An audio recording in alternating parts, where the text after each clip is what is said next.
وہ 9 مہینے کو چھوڑیے، آپ 21 دن پہ آ جائیے نا. یہ ہیچری کے کام آپ نے دیکھا ہوگا نا ہیچری میں، تو وہ اب جو 21 دن کے بعد انڈے کے اندر بچہ تیار ہو جاتا ہے. اب اگر اس وقت وہ مطلوبہ اس میں ہوگا نا وہ نمی کا تناسب جس باکس میں آپ نے رکھا ہوا ہے، تو جو باہر کی چھلڑی ہے وہ پھٹے گی، بچہ باہر آ جائے گا. لیکن اگر کسی وجہ سے وہ چھلڑی نہیں پھٹتی تو خاص ٹائم کے اندر تو وہ آکسیجن محدود تھی نا، وہ جب کنزیوم کر لے گا بچہ تو اس کے بعد مر جائے گا. تو بالکل تحریک کے ساتھ بھی یہی ہوگا کہ وہ ایک اس لیول کو اس نے ٹچ کر لیا کہ جب اس نے کانفلکٹ مول لینا تھا اور اس نے نہیں لیا تو اب اس کا ایک ریورسل شروع ہو جائے گا. اور عام طور پر وہ یہی ہوتا ہے کہ دیکھیں وہ تحریک مزاحمت میں رہتی ہے، زندہ رہتی ہے، نہیں تو جب اس جگہ پہ پہنچے گی اور آگے مزید مزاحمت نہیں ہوئی تو پھر وہ وقت ہے کیا کریں، وہ کوئی کاروبار شروع کر دیں گے، لوگ آپس میں رشتہ داریاں ہو جائیں گی، یہ وہ پھر اس کی انقلابیت کے رنگ کے اوپر دنیا داری کا رنگ چڑھنا شروع ہو جائے گا. اب انہیں پھر انقلاب کوئی نہیں لانا ہونا، وہ سٹیٹس کو میں بھی اپنا حصہ لے کر تو کوئی ایک نیا تبدیلی جو ہے نا، ایک نیا موڑ کے دتھنی کھوتی اتھے جا کھلوتی ہو جاتا ہے. تو اس اعتبار سے اگر آپ دیکھیں تو انقلابی عمل کے اندر یہ والا فیصلہ سب سے زیادہ کروشل ہے، سب سے زیادہ کرٹیکل ہے، سب سے زیادہ نازک ہے کہ جب آپ نے پیسیو ریزسٹنس سے شفٹ کرنا ہے ایکٹیو ریزسٹنس میں. انتہائی نازک، ڈیلے کر دیا تب گئے، قبل از وقت کر لیا تب گئے. اور اس کی جو بھی وہ ضروری اگر آپ نے وہ پری ریکوزٹس پورے کیے بغیر کیا تو گئے. اب اس میں ڈاکٹر صاحب نے یعنی یہ ساری نزاکتیں بیان کرنے کے بعد اب ایک مثال رکھی ہے تحریک شہیدین کی مثال. تحریک شہیدین یہ جو شاہ اسماعیل شہید اور سید احمد شہید رحمہم اللہ، ان کی جو تحریک تھی سکھوں کے خلاف، جنہوں نے جہاد آزادی شروع کیا تھا، اگرچہ کہ ان کے اگلے ہدف میں انگریزوں سے بھی آزادی حاصل کرنا تھا، لیکن ابتدا انہوں نے سکھوں سے کی تھی. اور اس کے حوالے سے اب یہ بات آ رہی ہے، ہم یہ پڑھ لیتے ہیں. تحریک شہیدین کی مثال. بر صغیر پاک و ہند کے مسلمانوں کی تاریخ میں تحریک شہیدین کو جو مقام حاصل ہے وہ کسی سے مخفی نہیں. میں نے اپنا یہ تاثر بارہا عرض کیا ہے کہ دور صحابہ کے بعد ایک خالص اسلامی تحریک ہونے کے اعتبار سے تحریک شہیدین کے ہم پلہ کوئی دوسری تحریک مجھے نظر نہیں آتی. دور صحابہ یعنی صحابہ کرام کی جو تحریک ہے، جو اس کا اسلامی رنگ تھا اور اس کی جو اسلامی اسپرٹ تھی، اس پوری تاریخ میں اس کے ہم پلہ اگر کوئی مجھے تحریک نظر آتی ہے، ڈاکٹر صاحب کی رائے یہ ہے کہ وہ تحریک شہیدین ہے. اس تحریک کے قائد تھے سید احمد بریلوی رحمۃ اللہ علیہ، اور ان کے ہاتھ پر بیعت کرنے والوں میں شاہ ولی اللہ کے پوتے شاہ اسماعیل شہید بھی شامل تھے. تقوی، تدین، خلوص و اخلاص کا اتنا بڑا سرمایہ دور صحابہ کے بعد اسلامی تاریخ میں مجھے کہیں اور نظر نہیں آتا. انفرادی سطح پر بڑی بڑی عظیم شخصیتیں ہر دور میں نظر آتی ہیں. مجددین امت ہیں، ائمہ امت ہیں، محدثین کرام ہیں، فقہائے اعظام ہیں. انفرادی سطح پر علم، تقوی، تدین اور خلوص و اخلاص کے اعتبار سے ہر شخص کوئی ہمالیہ نظر آتا ہے، لیکن اجتماعی سطح پر ایک گروہ کی شکل میں، ایک جماعت کی صورت میں اتنے متقی و متدین حضرات اور اتنا خالص اسلامی جہاد بالسیف کم از کم مجھے دور صحابہ کے بعد کہیں اور نظر نہیں آتا. واللہ عالم، یعنی اللہ بہتر جانتا ہے. یعنی میرے علم کی حد تک معاملہ یہ ہے، باقی یہ کہ اس کے علاوہ کہیں ہو تو وہ اللہ بہتر جانتا ہے. لیکن وہاں بھی یعنی کہاں یہ تحریک شہیدین میں جس کو یہ مقام ڈاکٹر صاحب دے رہے ہیں، کہتے وہاں بھی ایک اجتہادی خطا ہو گئی، قبل از وقت اقدام ہو گیا. یعنی ڈاکٹر صاحب کا خیال یہ ہے کہ جو اقدام وہاں پہ ہوا ہے وہ قبل از وقت ہوا ہے، قبل از وقت اقدام ہو گیا. حضرت سید احمد بریلوی رحمۃ اللہ علیہ نے اپنے ان ساتھیوں کی بھرپور تربیت کی تھی جن کو ساتھ لے کر وہ سرحد کے علاقے میں پہنچے تھے. یعنی جن کو دہلی سے لے کے چلے تھے ان کی تربیت تو بھرپور ہوئی تھی، لیکن ان کی اصل جدوجہد شروع ہوئی تھی ضلع پشاور اور ضلع مردان سے. وہاں جا کر اقدام سے پہلے وہاں کے مقامی باشندوں کی تربیت کی بھی ضرورت تھی. جو نبی صلی اللہ علیہ وسلم نے مکے والوں کی تو پوری کی تھی، تو مدینے والوں کی بھی تو ضرورت تھی، تو وہ کس نے کی تھی؟ ہاں وہ حضرت مصعب بن عمیر اور ام مکتوم، ہاں عبداللہ ابن مکتوم، یہ دو شخصیتیں تھیں جنہوں نے وہاں جا کے حضور سے پہلے وہ قرآن مجید کے ذریعے سے وہ سارا کام کیا تھا، پھر بھی حضور نے آ کے 6 مہینے لگائے ہیں، اقدام سے پہلے 6 مہینے لگائے، مسلح تصادم کے لیے تو 2 سال مل گئے تھے۔ وہاں جا کر اقدام سے پہلے وہاں کے مقامی باشندوں کی تربیت کی بھی ضرورت تھی، یا تو وہاں کے تمام خوانین اور رعایا سید صاحب رحمۃ اللہ علیہ کو قطعی طور پر اپنا امیر تسلیم کر لیتے اور ان کے ہاتھ پر بیعت سمع و طاعت اور جہاد کر لیتے، تب بھی کوئی مضبوط اساس قائم ہو جاتی، لیکن ایسا نہیں ہوا۔ البتہ 1 یا 2 قبیلوں کے خوانین نے بیعت کر لی تھی، جو میری رائے میں کافی نہیں تھی۔ ہوا یہ کہ مقامی لوگوں کی تربیت سے پہلے اور وہاں اپنے آپ کو مستحکم یعنی کنسولیڈیٹ کرنے سے پہلے ایک طرف سکھوں کے ساتھ جنگ کا سلسلہ شروع کر دیا گیا اور دوسری طرف اسلامی شریعت کی حدود و تعزیرات نافذ کر دی گئیں۔ اب اگر آپ نے قوم کی تربیت نہ کی ہو اور اس کے اوپر شریعت نافذ کر دیں تو اصل میں ہم سب کو شریعت چاہیے، لیکن آپ یقین مانیں کہ ہم کو بھی وہ شریعت چاہیے جو ججوں پہ نافذ ہوتی ہے، جرنیلوں پہ نافذ ہوتی ہے، جو میرے اوپر نافذ ہونے کے لیے آئے گی تو اس کو ابھی 2 سال بعد بھی تو نافذ کیا جا سکتا ہے، آج ہی کرنی ضروری ہے۔ وہ علیحدہ بات ہے کہ وہ بیچارے جج بھی یہی سوچتے ہیں، یار باقیوں پہ پہلے کر لو، ہم پہ بعد میں کر لینا، ہم کوئی شریعت کے مخالف تو نہیں ہیں، لیکن یہ کوئی ضروری ہے کہ ہم سے ہی سٹارٹ لو آپ۔ تو وہ جو عاجز بیچارے جرنیل ہیں وہ بھی تو یہی مطالبہ کرتے ہیں۔ تو ہر ایک کا یہی مسئلہ ہے، تاجر بھی جو ہے نا وہ بھی یہی کہتے ہیں کہ باقیوں پہ کر لیں، ہم پہ آخر میں کر لیجئے گا۔ تو یہاں پہ بھی یہ ہوا کہ وہ خوانین جو تھے، جب آپ شریعت نافذ کرتے ہیں تو کہیں نہ کہیں کچھ نہ کچھ ذرا برا کچھ تکلیف تو پہنچتی ہے نا جی۔ چمی گویم مسلمانم بلرزم کے دانم مشکلات لا الہ، تو وہ مشکلات تو ہر ایک کو ملتی ہیں۔ اب یہاں پہ کیا ہوا، اب یہ جو جاگیرداری نظام ہوتا ہے نا، یہ پورا ایک برہمنی سوچ اس کے ساتھ ہوتی ہے۔ اب جاگیردار گویا ایک اسپیشل بریڈ ہے، جو اس کے مظاہرے ہیں وہ کمی کاری اور وہ جو ہے نا ایک شودر ٹائپ مخلوق ہے۔ یہ ایک یعنی معاشرہ اسی میں تقسیم ہو چکا ہوتا ہے۔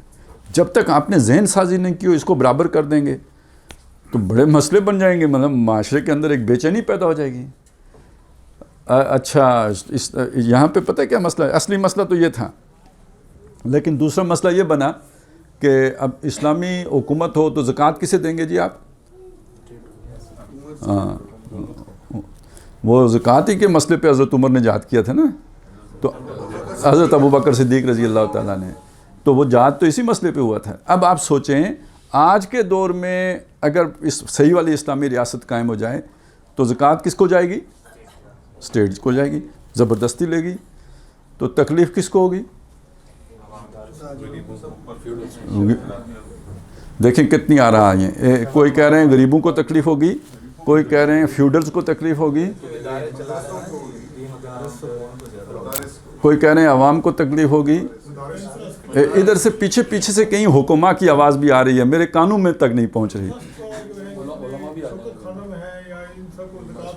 ہاں بھائی، جو زکوٰۃ کے پیسے اکٹھے کرتے ہیں ان کو تکلیف ہوگی، کون کرتا ہے؟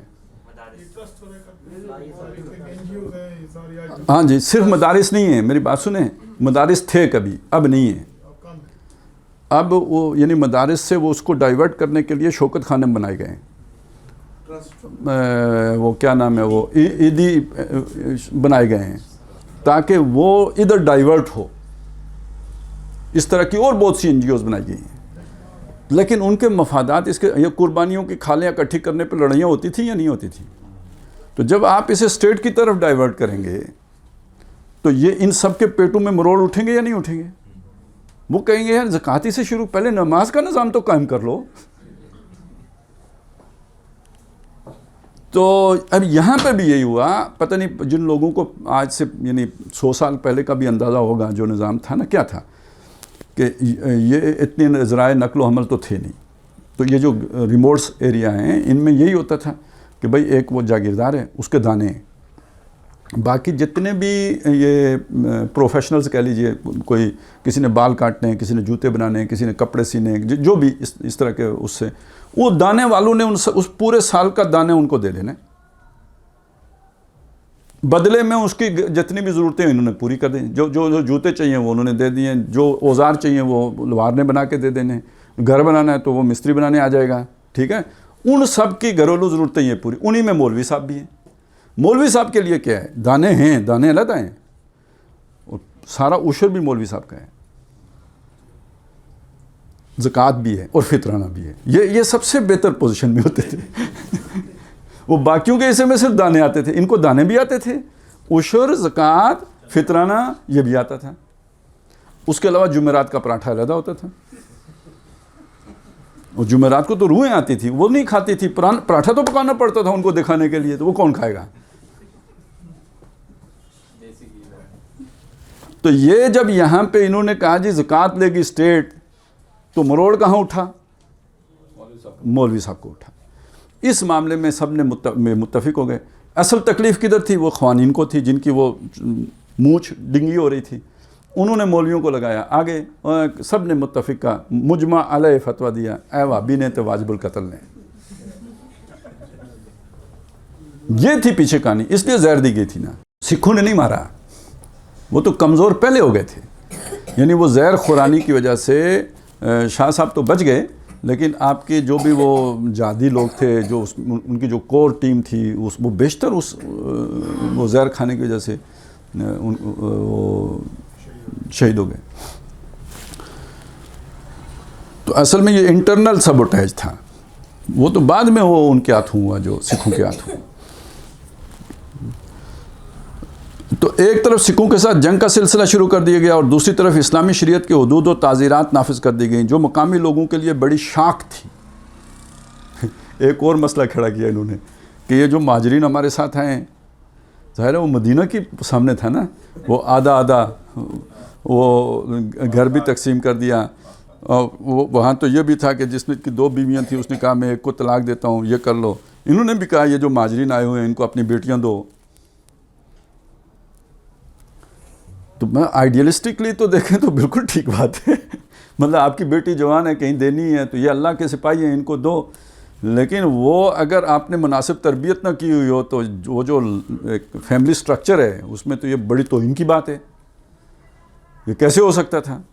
تو کافی ساری پرابلمز اس تربیت نہ ہونے کی وجہ سے پھر کھڑے ہو گئے۔ بڑی شاک تھی، چونکہ وہ لوگ ایک مدت سے دین کے صحیح و حقیقی علم سے ناواقف تھے، اور اگرچہ وہ مسلمان تھے لیکن ان میں اکثر حقیقی ایمان کی لذت سے آشنا نہیں تھے۔ نتیجہ یہ نکلا کہ ان کی اکثریت نے نہ صرف سید صاحب کا ساتھ چھوڑ دیا، بلکہ بعض با اثر خوانین نے سید صاحب کے خلاف سازشیں کی۔ آپ کو زہر دیا گیا، مجاہدین کے کیمپوں پر شب خون مارا گیا، اور بے شمار مجاہدین کو شہید کر دیا گیا۔ آپ کے خلاف مخبری کی گئی، اور سکھوں کو مجاہدین کے لشکر کی نقل و حرکت اور اس کی قوت و وسائل کی خبریں پہنچائی گئیں۔ الغرض مقامی لوگوں کی اکثریت کی ناپختہ سیرت و کردار اور عدم تربیت کے باعث یہ عظیم اسلامی تحریک دنیاوی اعتبار سے ناکام ہو گئی۔ میں نے تحریک شہیدین کا ذکر اس غرض سے کیا ہے کہ یہ بات واضح ہو جائے کہ تربیت کی کیا اہمیت ہے، اور اقدام کے مرحلے کے لیے صحیح وقت کا تعین کیا اہمیت رکھتا ہے۔ سید صاحب نے حسن ظن سے کام لیتے ہوئے مقامی لوگوں کو سچا اور پکا مسلمان سمجھ کر جو اقدام کیا، اچھا یہ حسن ظن آج بھی بہت سے مسلمانوں کو ہے کہ بھائی یہ سمجھتے ہوئے کہ سارے مسلمان سچے اور پکے ہیں، ووٹ ہمیں دیں گے، وہ نہیں دیتے، ووٹ نہیں دیتے، جلسہ سننے آ جاتے ہیں، ووٹ دینے نہیں آتے۔ یہ سمجھتے ہوئے کہ یہ سارے سچے اور پکے مسلمان ہیں تو وہ خلافت کے لیے نصرت دے دیں گے، نہیں دیتے، کیا کریں؟ اس کے بعد بیعت بھی کر لیں گے۔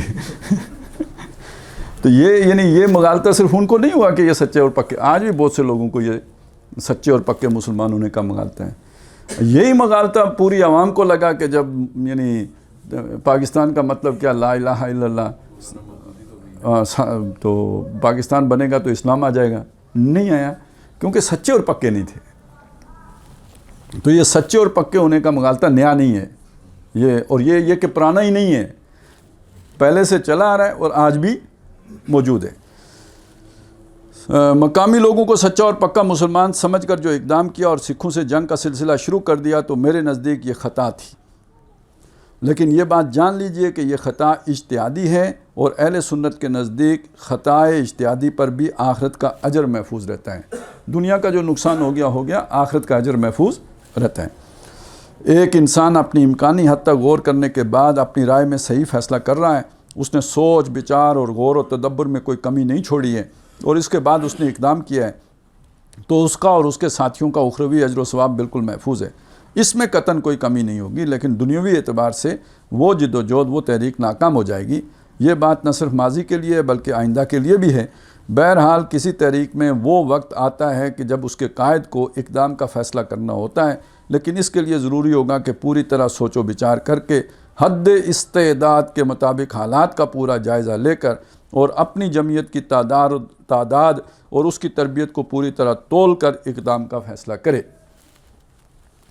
اور اس میں بھی اس کا تمام تر توکل اللہ ہی کی ذات پر ہونا چاہیے کہ اللہ تعالیٰ ہی اصل حامی و ناصر ہے۔ این سعادت بازور بازو نیست تا نہ بخشد خدائے بخشندہ۔ لیکن اس کا معنی آتا ہے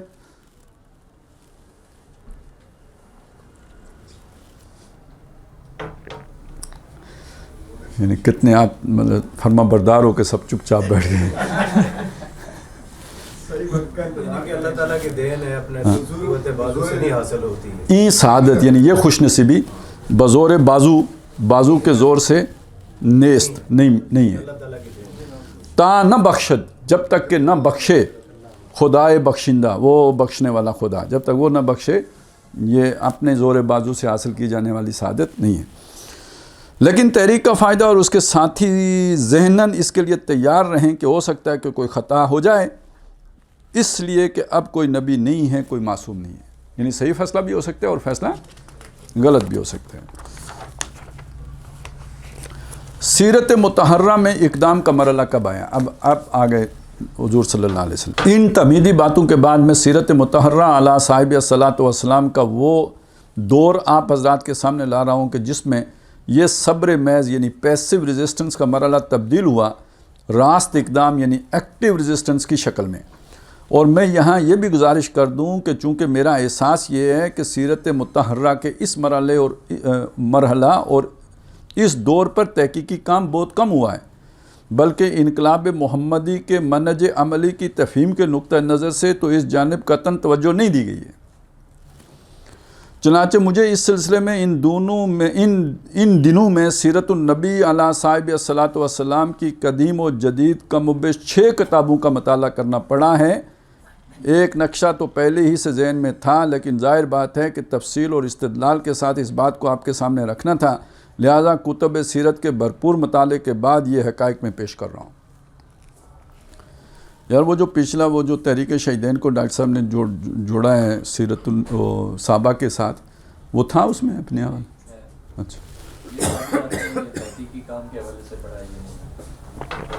اچھا ڈاکٹر صاحب نے اپنا سوچ بتایا نا کہ میں نے کتنی پڑھی ہے، یہ کچھ نہیں ہے، یہاں صرف یہاں سے شروع ہوتا ہے سیرت مطالعہ میں راست اقدام بالفاظ دیگر نظام میں باطل کو چیلنج کرنے کا جو مرحلہ آیا اس کا تعلق ہجرت سے متصلاً بعد ہے، یہ آگے چل کے آئے گا۔ اچھا چلو، ویسے دیکھیں نا میرا سینس صحیح کام کر رہا ہوتا ہے نا، یہ نہیں ہوگا تو یہ ہوگا۔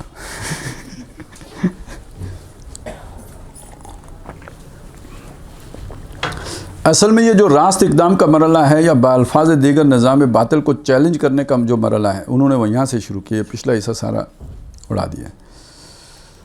اس کے متعلق آپ پہلے یہ بات جان لیجئے کہ اس کا تعلق ہجرت کے متصلاً بعد کے زمانے سے ہے، بلکہ یوں بھی کہا جا سکتا ہے کہ یہ مرحلہ ہجرت کے متصلاً ساتھ ہی شروع ہو جاتا ہے۔ جیسے ہی ہجرت ہوئی اور حضور صلی اللہ علیہ وسلم مکہ کو خیر آباد فرما کر عازم مدینہ ہوئے، اسی لمحے یہ مرحلہ شروع ہو گیا۔ اس مرحلے کے لیے قرآن مجید کی جو متعلق آیات ہیں وہ سورہ حج کی ہیں، میں بالکل ابتدا میں ان آیات کی تلاوت کر چکا ہوں۔ فرمایا اُذِنَ لِلَّذِينَ يُقَاتَلُونَ بِأَنَّهُمْ ظُلِمُوا وَإِنَّ اللَّهَ عَلَىٰ نَصْرِهِمْ لَقَدِيرٌ۔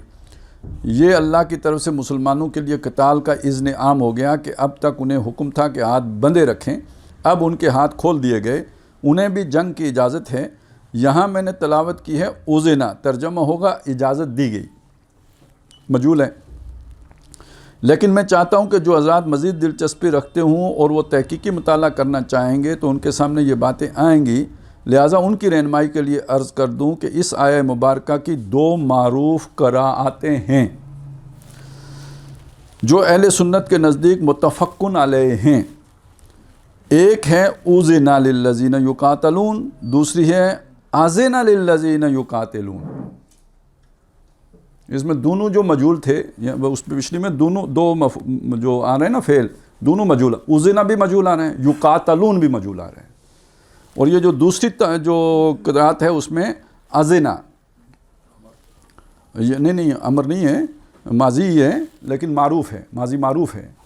اور للذین یقاتلون، یقاتلون بھی معروف ہے، ترجمے میں فرق ابھی بتایا۔ فرق یہ ہے کہ اوزینا کی جگہ آزینا اور یقاتلون کی جگہ کی بجائے یقاتلون ہے۔ ہمارے یہاں یہ 2 قراءتیں ہیں، ان دونوں کے اعتبار سے مراد میں فرق نہیں آئے گا، مراد میں فرق نہیں آئے گا۔ اول ذکر قراءت میں صیغہ مجہول ہے، ترجمہ یوں ہوگا اجازت دی گئی ان لوگوں کو جن پر جنگ ٹھونس دی گئی، ان کو اجازت دی گئی۔ گویا اس میں اشارہ کیا جا رہا ہے کہ قریش نے تو کوئی کمی نہیں کی کہ میں نے کوئی کمی، یعنی جنگ پہلے انہوں نے گویا مکہ ہی میں شروع کر دی تھی، ان کو جنگ میں ہاتھ اٹھانے کی اجازت نہیں تھی، اب ان کو بھی اجازت دے دی گئی۔ اس صورت میں یہ معنی بنے گا۔ میں نے آپ حضرات کو بتایا تھا کہ جسمانی تشدد کا سلسلہ سن 490 سے شروع ہو چکا تھا۔ صحابہ اکرام رضوان اللہ تعالیٰ علیہم کو 8-9 برس ہو گئے ہیں مصائب و شدائد اور مشکلات و تکالیف کو جھیلتے ہوئے۔ قریش کی طرف سے کھلم کھلا ظلم ہو رہا تھا، انہوں نے تو اہل ایمان پر جنگ ٹھونسی ہوئی تھی لیکن اہل ایمان کے ہاتھ بندھے ہوئے تھے، ان کو جوابی کارروائی کرنے کی اجازت نہیں تھی، مگر اب ان کے ہاتھ بھی کھولے جاتے ہیں، ان کو بھی اجازت ہے کہ اینٹ کا جواب پتھر سے دیں۔ یہ اس اوزینا للذین یقاتلون یوں ہوگا اس کا مفہوم۔ اچھا، ازینا اور یقاتلون یعنی معروف کے صیغہ میں قرات کی جائے تو ترجمہ ہوگا اللہ نے اجازت دے دی ہے۔ اب چونکہ معروف ہے تو پھر وہ فائل بھی اس کے اندر جو ہے نا وہ موجود ہے، تو اللہ نے اجازت دے دی کس کو؟ للذین آمنو، یعنی ایمان والوں کو اجازت دے دی کو کہ جو جنگ کر رہے ہیں، یقاتل، یہ جنگ کر رہے ہیں نا، اب کہ یہ جنگ کرنے کی اللہ نے ان کو اجازت دے دی ہے، جو جنگ کر رہے ہیں اللہ کی راہ میں۔ اس ترجمے سے ایسا ظاہر ہوگا کہ شاید یہ آیت جنگ کے دور کے شروع ہونے کے بعد نازل ہوئی ہے، چنانچہ ایک رائے یہ بھی ہے کہ یہ 2 ہجری کے ماہ صفر میں نازل ہوئی ہے، اس لیے کہ اگر یقاتلون پڑھیں گے تو مطلب ہوگا گویا صحابہ کی طرف سے جنگ کا آغاز ہو چکا، کیونکہ اب یہ لڑ پڑے ہیں اور اللہ تعالیٰ کی طرف سے اس کی توثیق کی جا رہی ہے۔ اگر پہلا ترجمہ کریں گے تو گویا یہ پیشگی اجازت ہوگی بغیر صحابہ کے اقدام کے۔ یہاں یقاتلون سے مراد ہوگا قریش کا وہ سارا رویہ جو ہجرت تک رہا۔ میرا ایک وجدانی خیال ہے، وہ میں عرض کر دیتا ہوں، وہ یہ ہے کہ یہ آیات نازل ہوئی ہیں اثناء سفر ہجرت میں، جب حضور مکے سے مدینے کی طرف آ رہے تھے تو رستے میں نازل ہوئی ہیں۔ سفر میں کم از کم 20 دن لگے ہیں اور 12 ربیع الاول 1 ہجری کو حضور کا مدینہ منورہ میں ورود مسعود ہوا ہے۔ اس اعتبار سے 12 ربیع الاول کی تاریخ بڑی اہمیت کی حامل ہے، یہی حضور کی تاریخ وفات ہے۔ اب آیت کا اگلا حصہ دونوں ترجموں کے ساتھ کہ چونکہ ان پر ظلم کیا گیا ہے اور یقیناً اللہ ان کی نصرت و مدد اور حمایت پر قادر ہے۔ اس آیت کے متصلاً بعد والی آیت میں فرمایا الذین اخرجوا من دیارہم بغیر حق الا ان یقولوا ربنا اللہ، یہ وہ لوگ ہیں جو ناحق اپنے گھروں سے نکال دیے گئے محض اس جرم اور قصور کی پاداش میں کہ وہ کہتے ہیں کہ ہمارا رب اللہ ہے۔ اس آیہ مبارکہ کے بعد والے حصے کا ترجمہ اور شرح وقت کی کمی کی وجہ سے چھوڑ رہا ہوں۔ یہ سورہ حج کے 40ویں رکوع کی آیت ہے، اس کا آپ خود مطالعہ کر لیجئے۔ یہ سورہ حج کی 40ویں آیت ہے، اس کا آپ خود مطالعہ کر لیجئے گا۔ اس سلسلہ آیات کا اختتام ہوتا ہے اس عظیم آیت پر کہ الذین امکناہم فی الارض اقاموا الصلاۃ و آتوا الزکاۃ و امروا بالمعروف و نہوا عن المنکر وللہ عاقبۃ الامور. یہ وہ لوگ ہیں کہ اگر ہم ان کو زمین میں تمکن اور اقتدار عطا فرمائیں تو وہ نماز قائم کریں گے اور زکوٰۃ ادا کریں گے، نیکی کا حکم دیں گے اور بدی سے روکیں گے، اور تمام معاملات کا انجام تو اللہ ہی کے پاس ہے. اس آیت سے یہ بات مترشح ہوتی ہے کہ مدینہ منورہ میں نبی کریم صلی اللہ علیہ وسلم اور صحابہ کرام رضوان اللہ علیہم کو جو تمکن فی الارض عطا کیا جانے والا تھا اور اس میں جو توسیع ہونے والی تھی، یعنی وہ پھیلنے تھا، تو یہ آیت گویا حزب اللہ اور اسلامی انقلاب کے منشور یعنی مینیفیسٹو کی حیثیت رکھتی ہے. جیسے آج کل کوئی سیاسی جماعت الیکشن میں حصہ لیتی ہے تو اپنے ایک منشور شائع کرتی ہے کہ اگر ہمیں اقتدار حاصل ہو جائے گا تو ہم کیا کریں گے اور ہمارا رویہ کیا ہوگا. یہاں یہ ڈیوائن مینیفیسٹو نبی اکرم صلی اللہ علیہ وسلم اور آپ کے صحابہ کرام کو دیا جا رہا ہے کہ الذین امکناہم فی الارض اقاموا الصلاۃ و آتوا الزکاۃ و امروا بالمعروف و نہوا عن المنکر. مفہوم ہوا کہ اے محمد صلی اللہ علیہ وسلم آپ مدینہ تشریف لے جا رہے ہیں جہاں آپ کا داخلہ ایک بے تاج بادشاہ کی حیثیت سے ہوگا، تو آپ کے اور آپ کے صحابہ کے لیے یہ منشور ہے جسے روح بعمل لایا جائے گا. خلاصہ کلام یہ کہ ہجرت کا واقعہ اور ہجرت کے ساتھ ہی ان آیات کا نزول یہ ہے کہ یہ ہے در حقیقت قرآن مجید میں وہ لینڈ مارکس جہاں سے صورت تبدیل ہو رہی ہے. اب تک صبر محض تھا، اب اس صبر کے ساتھ مصابرت بھی ہوگی. اب تک صرف جہاد تھا، اب جہاد کے ساتھ قتال بھی ہوگا. اب تک صرف جھیل رہے تھے، برداشت کر رہے تھے، اب تمہیں اجازت دی جا رہی ہے کہ تم جوابی کارروائی بھی کرو اور بدلہ بھی لو. اب میں سیرت کے وہ واقعات آپ حضرات کو سنانا چاہتا ہوں جو ہجرت کے بعد غزوہ بدر سے قبل 2 برس میں وقوع پذیر ہوئے. میں بھی عرض کر چکا ہوں کہ نبی اکرم صلی اللہ علیہ وسلم کا مدینہ منورہ میں 12 ربیع الاول 1 ہجری میں ورود مسعود ہوا. 6 مہینے تک تو حضور نے نہ کوئی جوابی کارروائی فرمائی، نہ مکہ کی طرف کوئی اقدام کیا. 6 مہینے، بلکہ یہ 6 مہینے استحکام کے ہیں. جیسا کہ میں عرض کر چکا ہوں کہ اللہ تعالیٰ نے حالات ایسے بنا دیے تھے کہ حضور صلی اللہ علیہ وسلم کو تو خود مدینہ سے دعوت ملی تھی کہ آپ یہاں تشریف لائیے. یہاں آ کر آپ کو دعوت و تبلیغ کے سلسلے میں زیادہ وقت لگانے کی ضرورت نہیں تھی. مدینہ میں اوس و خزرج کے 2 بڑے قبیلے آباد تھے. دونوں قبیلوں کے بڑے بڑے سردار اور رؤساء حضور پر ایمان لا چکے تھے، اور ان میں سے اکثریت بیعت عقبہ ثانیہ کے وقت موجود تھی اور حضور کے دست مبارک پر 2 سال قبل بیعت کر چکی تھی. لہٰذا آپ نے استحکام کے لیے 6 ماہ صرف فرمائے ہیں، اور اس عرصے میں کیے جانے والے 3 اقدامات بہت اہم ہیں.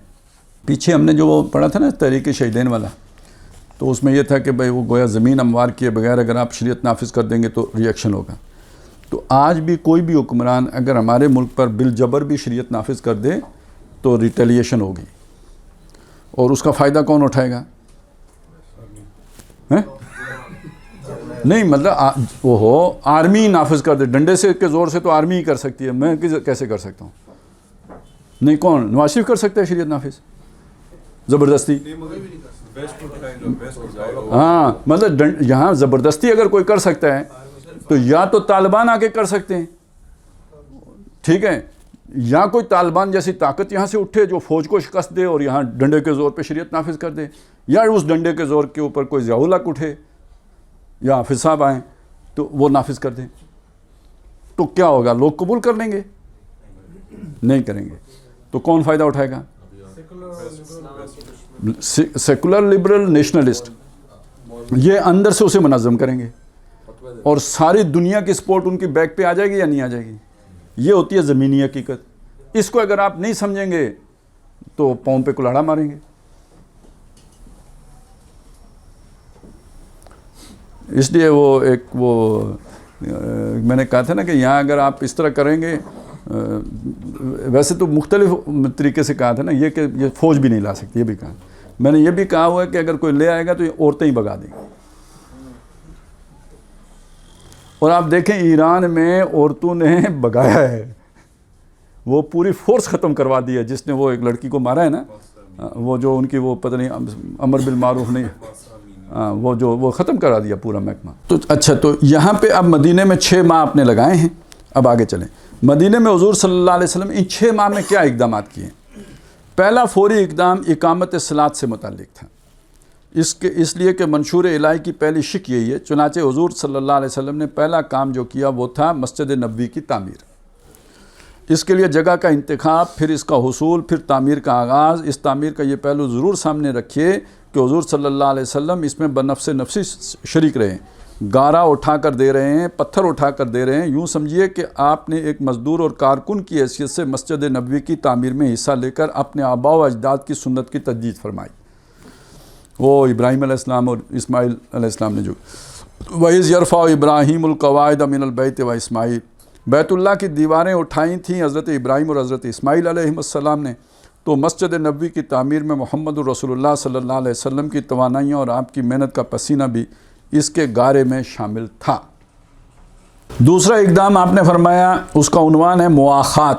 یہ بہت بڑا کام تھا، مہاجرین کو مدینہ کی آبادی میں مدغم و ضم یعنی انٹریگیٹ کرنا، تاکہ وہ اس معاشرے میں علیحدہ طبقہ کی حیثیت سے نہ رہ جائیں بلکہ اس کا ایک جزو لا ینفک بن جائیں۔ مہاجرین میں جو اہم لوگ تھے ان کے بالکل سگے بھائیوں کی طرح انصار کے ساتھ رشتے کرا دیے۔ مواخات کا یہ اقدام داخلی استحکام کے لیے بڑی اہمیت کا حامل تھا۔ مواخات کا یہ معاملہ سیرت مطہرہ کے ابواب میں ایک نہایت اہم باب ہے۔ ایسی کوئی دوسری مثال شاید ہی تاریخ سے مل سکے، پوری انسانی تاریخ سے۔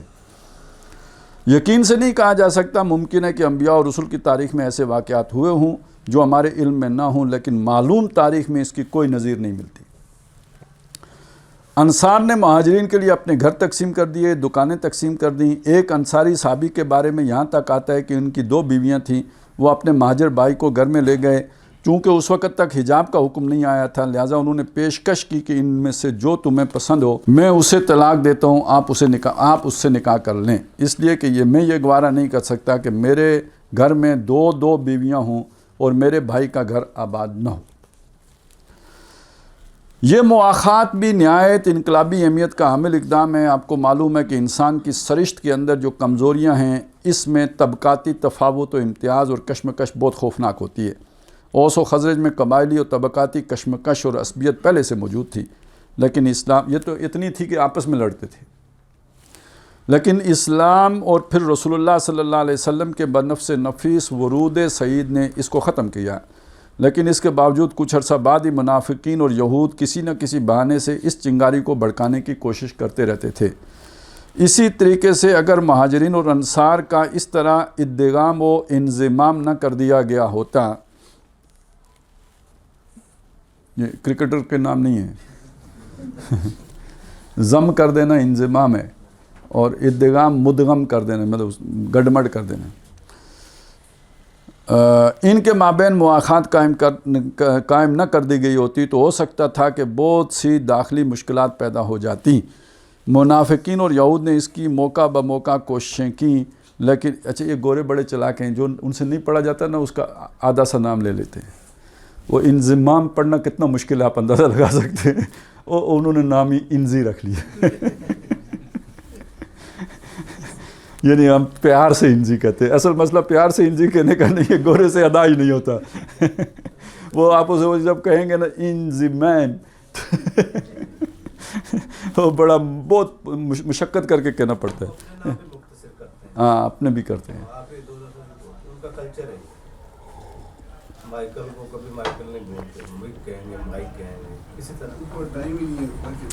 اصل میں اس معاملے میں اگر آپ اپنے عربی بھائیوں کو دیکھیں نا تو وہ جو بھی ان کے حروف ہلکی بہت زیادہ ہیں، یہ سارا ادھر سے کر رہے ہوتے ہیں، اور یہ گوروں کو دیکھیں نا یہ زبان کی چونچ بس اتنی ہلا رہے ہوتے ہیں، زیادہ مطلب زیادہ وہ تکلیف نہیں دیتے۔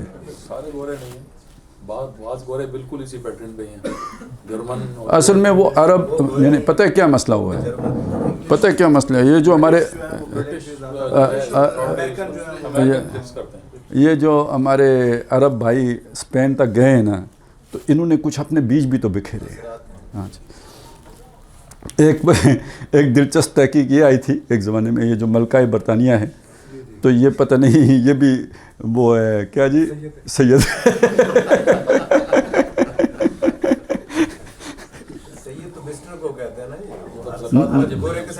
وہ سر پورا سلسلہ نسب جوڑا ہوا تھا، جا کے حضرت حسن سے ملایا ہوا تھا، مسٹر والا نہیں تھا، اہل بیت والا سید تھا. اس لیے ان کو زکوٰۃ نہیں دیتے ہم لوگ. ٹھیک کرتے ہیں, ان سے لیتے ہیں.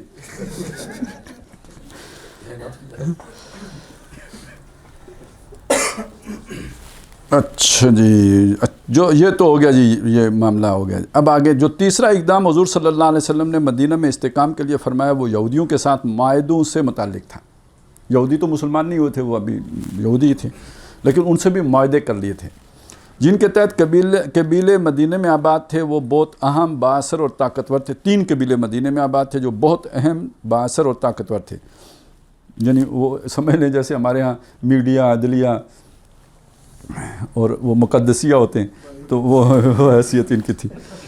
تو مدینہ کے اقتصادی شعبہ پر ان کا بڑا تسلط تھا, یعنی تاجر تھے. ان کی کلا نما گھڑیاں, یہ گھڑی حبیب اللہ, اور یعنی یہ ایک طرح سے وہ سمجھ لیجئے کہ یہ کلے ہی ہوتے ہیں, چھوٹے کلے, یعنی وہ آبادی جس کو آپ نے وہ باؤنڈری لگا کے بند کر لیا ہو, یہ گھڑی ہے. گھڑیاں تھیں, ان میں کافی اسلحہ جمع تھا, ساز و سامان جمع تھا. بالکل صورتحال وہ تھی جس کی میں کئی بار مثال دیتا رہا ہوں کہ جیسے غیر منقسم ہندوستان میں ہم دیکھتے تھے کہ گاؤں تو مسلمانوں کا ہے, لیکن جو 3-4 گھر بنیوں کے ہوتے ہیں وہ پکی حویلیوں کی صورت میں ہوتے تھے. باقی مسلمانوں کے گھر کچے ہوتے تھے. ہندو بنیوں کے پاس سرمایہ ہوتا تھا اور گاؤں بھر کے مسلمان ان کے سودی قرضوں میں بندھے ہوئے ہوتے تھے. ان کے گھر اور کھیت ان بنیوں کے پاس رہن ہوتے تھے. تو یہی کچھ معاملہ اس وقت مدینے میں تھا. اگرچہ کہ یہود اصل مالکان دے کی حیثیت نہیں رکھتے تھے, مالکان دے تو اوس و خزرج تھے, لیکن سرمایہ, تنظیم, تعلیم, یہ چیزیں یہود میں بہت زیادہ تھیں اور وہ بہت مؤثر عامل کی حیثیت سے وہاں موجود تھے. حضور صلی اللہ علیہ وسلم کی دور اندیشی کا یہ شاہکار ہے کہ آپ نے مدینہ تشریف لے جاتے ہی فوراً یہود کے 3 قبیلوں کو معاہدوں میں جکڑ لیا. میں نے جکڑنے کا لفظ جان بوجھ کر استعمال کیا ہے. ان سے معاہدے میں طے پا گیا کہ وہ اپنے مذہب پر قائم رہیں گے, ان کے تمام شہری حقوق محفوظ رہیں گے, اور اگر کبھی مدینہ پر کسی طرف سے حملہ ہوا تو وہ مسلمانوں کے حلیف کی حیثیت سے ساتھ دیں گے یا بالکل غیر جانبدار رہیں گے. وہ اس معاہدے میں ایسے بند گئے کہ وہ کھلم کھلا مسلمانوں کے مقابلے میں نہیں آ سکے. اگرچہ بعد میں اسلام کی اشاعت اور استحکام کو دیکھ کر وہ انگاروں پر لوٹتے رہے, اور اگرچہ پس پردہ ریشہ دوانیاں کرتے رہے, اور ان کی مشرکین قریش سے ساز باز تھی, لیکن یہ سب چوری چوری ہو رہا تھا. جیسے ہم کرگل چلے گئے تھے, علل اعلان مقابلہ میں نہیں آ سکتے تھے. یہ میری کرگل والی بات لگتا نہیں آپ کو اچھی لگی ہے. جب آپ کسی سے معاہدہ کر لیں اور معاہدہ توڑ کے اس طرح کی حرکت کریں تو یہ یہودیوں والا کام ہی ہے نا. تو پھر مدد کیوں آئے گی؟ جیسے ان کو نہیں آئی آپ کو بھی نہیں آئی. مدد پھر دی تو امریکہ نے ان کو دی. ہاں تو دیکھیں نا, چوری میں اتنی برکت ہو سکتی ہے, اب دینا پڑے گا تھوڑے دن میں.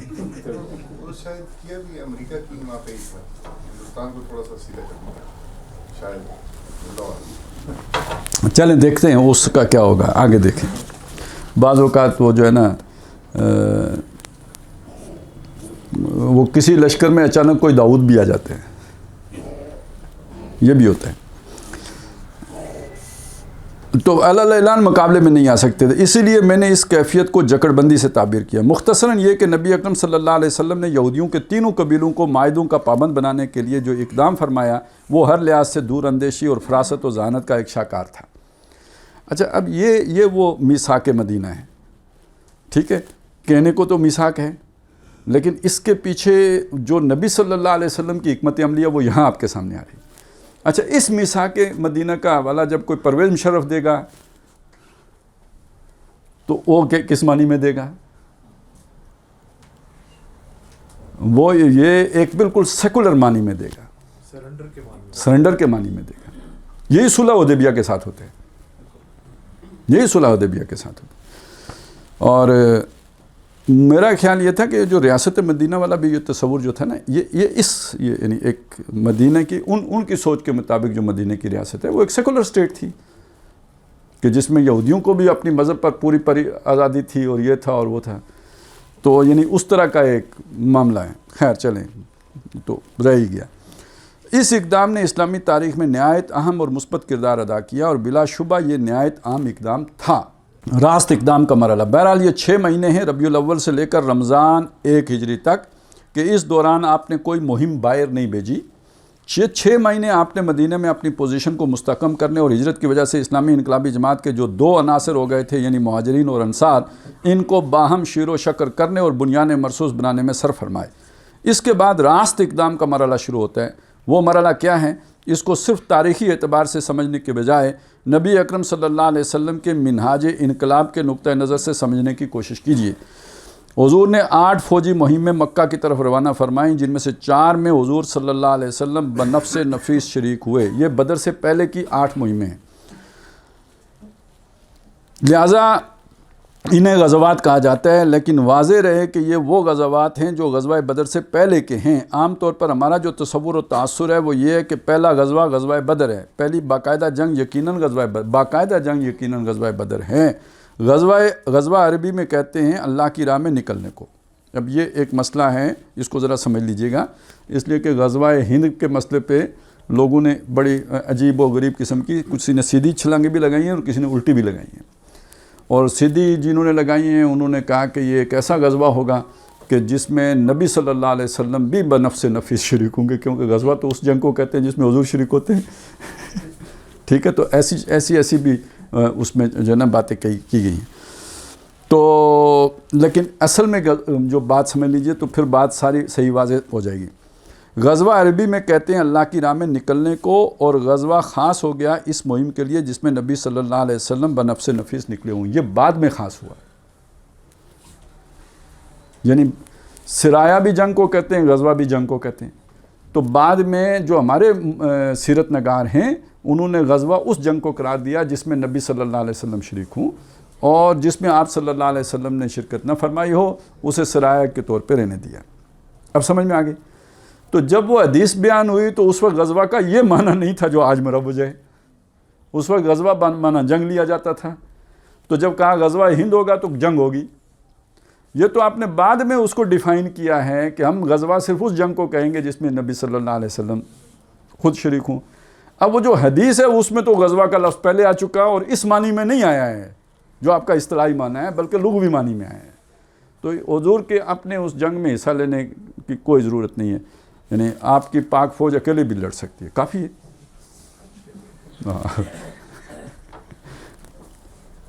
اتنا بجٹ لیتے ہیں تو ہاں وہ ایٹم بم بھی ہے نا، یہیں کے لوگوں کے لیے ہوگا لگتا ہے۔ نہیں ان کے لیے تو ان کی G3 بھی بہت ہے، اپنے لوگوں کے لیے ایٹم بم بنانے کی کیا ضرورت ہے؟ ڈانٹ سے بھی سیدھے ہو جاتے ڈانٹ سے بھی سیدھے ہو جاؤ۔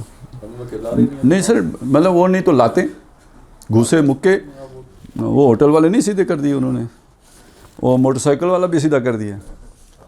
ہاں یہ اپنے لیے نہیں، یہ تو بہت غلط سوچ ہے۔